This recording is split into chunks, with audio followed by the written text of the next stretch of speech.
mean, just looking on paper, have you been able to watch any film? Did you watch any of their games during the season? You know what? I watch games during the season. I got a chance to see these guys playing things like that. But what I want to do is I want those guys, once again, to have a blank slate. You know, I want those guys to make sure they get out on the court and I get a chance to work with them and kind of see what's going on with their talents, you know, their deficiencies and things like that. And then I can speak on it more because what they did here, you know, is going to be different than what I do. And so I think it's kind of unfair to judge them on that.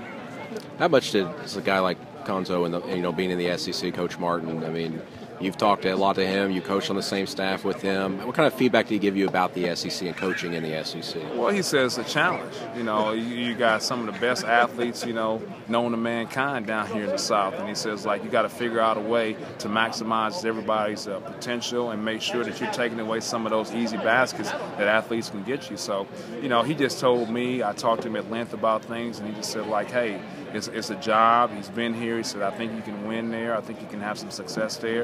And he said, you know, I think you should take the job.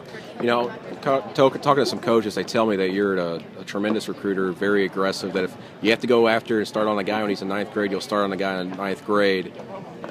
When do you expect to kind of hit the road and start selling the program a little bit to some kids? I've already done that as far as like on the phone, things like that. And obviously you have NCAA limitations as far as like when you can be out talking to kids and things like that. I have to figure out as far as like legislation, how many days we have left recruiting, how many contacts, evaluation we have with certain kids. I'm going to sit down with our compliance people and get that figured out. Once I get that figured out, I'm going to get in the car, get on the plane, do whatever I have to do to get out and see those kids. You ever been to Mississippi in your life? Yes. Been here several times. Yeah? Yeah, I've been to Tupelo, been to Innowama Junior College, been down to Jones County, been to Jackson recruiting the kids. So, like, this is not my first time setting foot in Mississippi. So you've been